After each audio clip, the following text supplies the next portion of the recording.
Warriors, welcome. Today is all about getting into the mind of an anxiety sufferer. So many people out there say, I want happiness.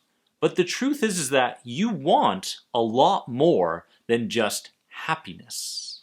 If we peel the onion a little bit, we're going to find out what the true needs and wants are for an anxiety sufferer. I want you to comment below.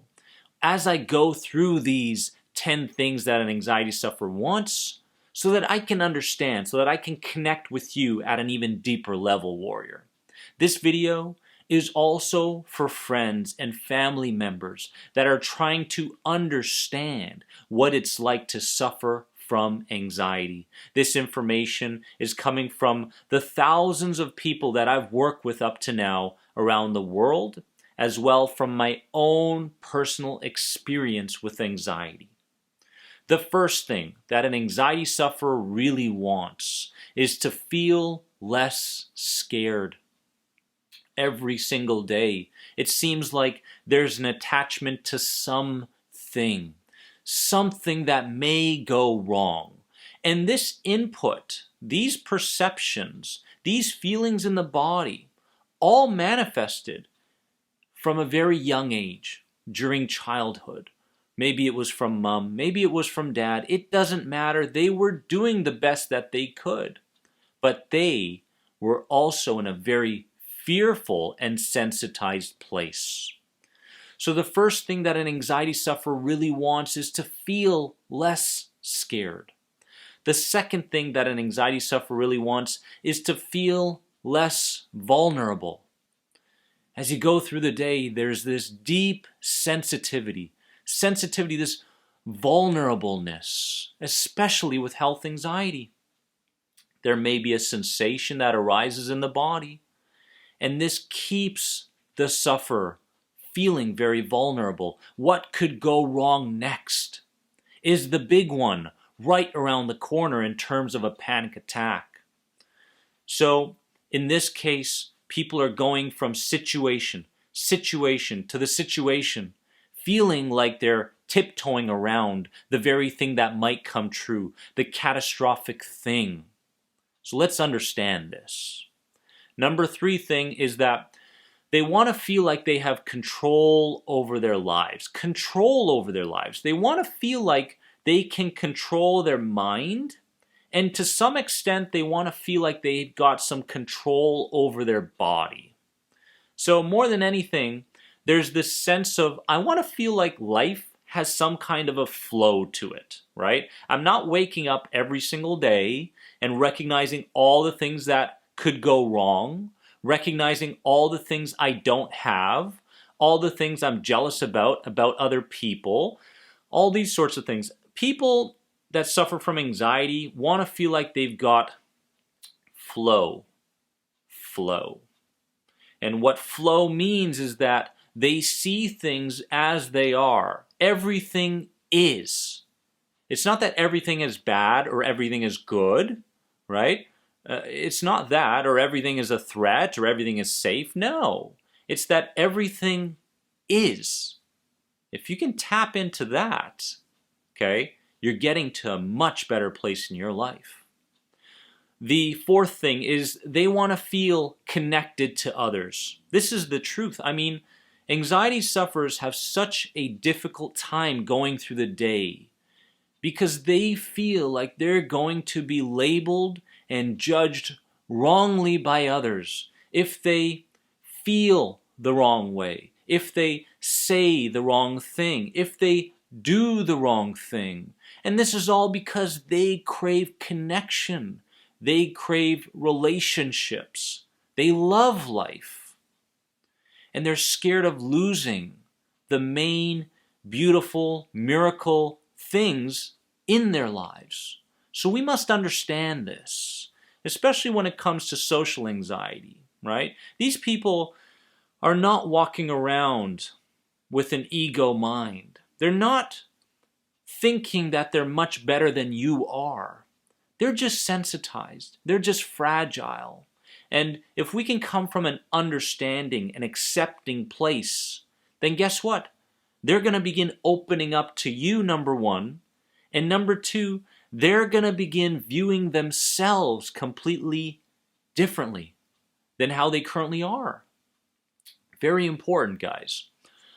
The fifth thing is they want to live a pleasant life. This is what an anxiety sufferer really wants. They want to live a pleasant life. They look around each and every day and they say, oh my goodness, look at that guy. He's doing that. And you know what? If I were to do that thing, I would go into total chaos. Oh my goodness, how does he do that? So what they really want is they want normalcy. Normalcy. The ideas of shooting for your dreams, the ideas of going for your goals, these are things, in my opinion, that are really bad advice for an anxiety sufferer.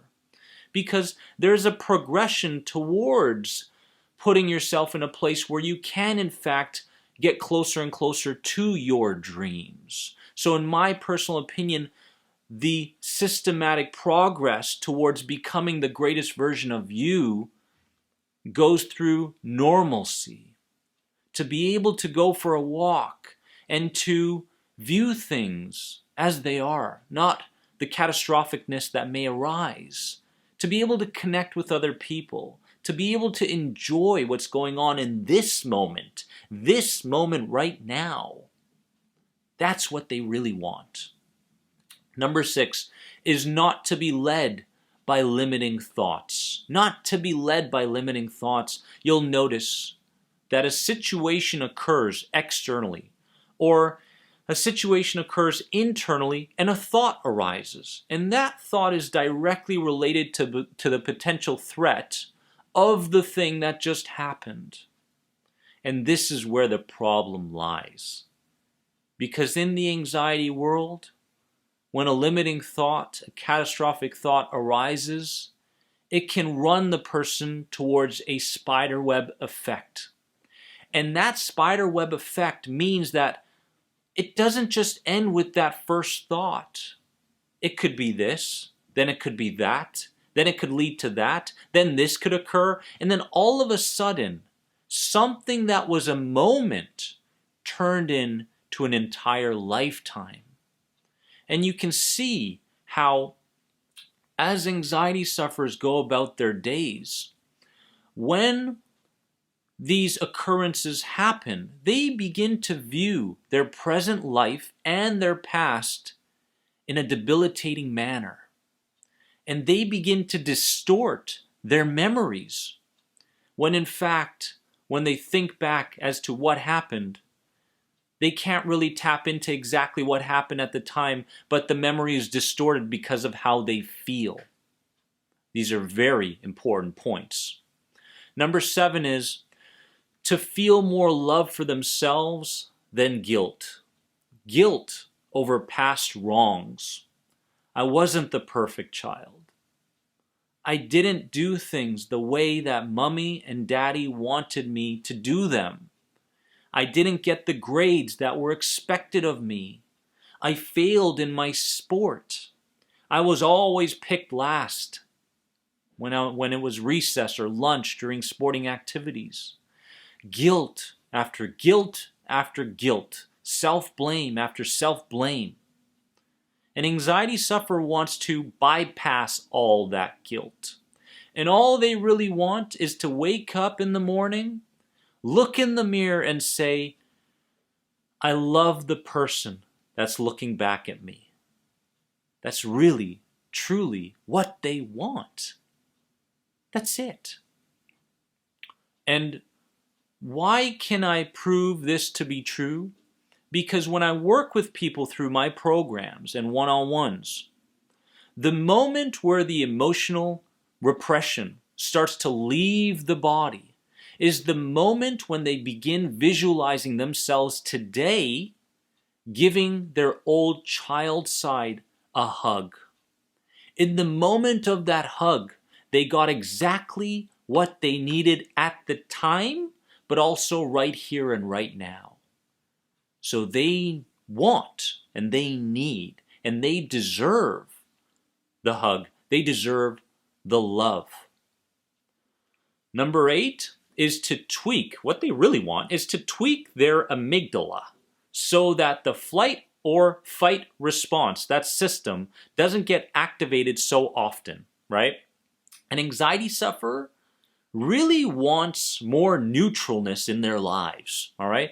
They don't want to go into the grocery store, okay, and look at protein powder and say, ooh, but if I take that protein powder, right, it could affect me in this way, and it could lead to that disease and that heart thing and that, they don't want that. What they want is just some bloody neutralness in their lives. They want to look at the protein powder and say, this is going to work for me because it is vegan, blah, blah, blah, good, I'm going to buy it, put it in the cart, and I'm off, right? They don't want to feel like they're constantly in a state of fight or flight. Let's understand this. Because in an anxiety sufferer's day, the sympathetic system is so much more highly activated than the parasympathetic system. The fight or flight response over the rest and digest response, and this is a big problem. The moment that an anxiety sufferer takes some time to create a mini vacation, prioritizing them, a warm bath, the symptoms go away. The thoughts are no longer there. All of a sudden, they are in that moment and they go, what the heck is going wrong? Where are my symptoms? Oh, there they are, right? No, right? What you really want and what an anxiety sufferer really wants is neutralness. So, warrior, embrace the neutralness when it arises, please, right? Don't sabotage it. Know that you deserve it and understand that that is the very moment, that consciousness, that moment is the moment that will lead towards your inner healing, all right? So let's get that. Number 9 is they want to live a balanced life, a feeling of fulfillment at the end of the day. That day, my goodness, I mingled with Jody, and then I had a conversation with this stranger, and then I was in the mall and I walked around. Then I spent some time in nature. Then I had a great work day, right? Then I had some time for myself. I took a warm bath, right? And so on and so forth. They want to feel like there's some kind of balance in life, right? Like as they're going through their day, they want to feel like they're hitting certain areas that make them feel fulfilled. They want to feel like they're living a good and pleasant life. That's really what they want, right? Number 10 is they want to be more engaged in what they're doing and less caught up in their heads. If I'm doing something right here in this moment, I want to feel like I'm a part of that thing. I don't want to feel like I'm detached from that thing, right? This is an anxiety sufferer speaking right now. They want to feel like, ooh, I'm in nature, ooh, look at the visuals around me. Oh my goodness, I can hear the birds. Wow, I feel, the mud below my feet, and why am I not wearing shoes? But that's okay. They want to feel like they're a part of what's going on in that moment, right? This is what an anxiety sufferer really wants. They don't want to go, oh my goodness, the mud, it's going to lead to this and it's going to lead to that disease. My goodness, the birds, are they going to attack me? Are they going to poop on me? I don't know what's going on. Oh my goodness. They don't want that. Yes, I said poop. They don't want that. They want to feel like they're in that moment and living in the present moment. That's what an anxiety sufferer really wants. Now, the piece of advice that I want to give you today is to begin embracing what feels uncertain to you. And here's how you're going to do that. All you're going to do is do things in an opposing manner than how you're normally doing them. This is a great piece of advice to me because it takes you out of the anxious habits that you are partaking in each and every day of your life. It takes you away from those habits that are only creating those or fueling those subconscious limiting programs even deeper within you.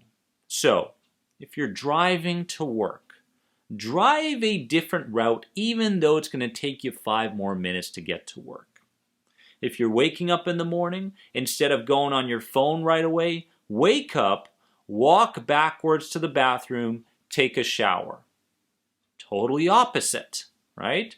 Instead of having coffee in the morning, go ahead and have a tea, have a herbal tea, whatever it is. Do things as you're going through the day differently and recognize when those moments are possible for you to do things, to act, to behave in an opposing manner than how you normally do.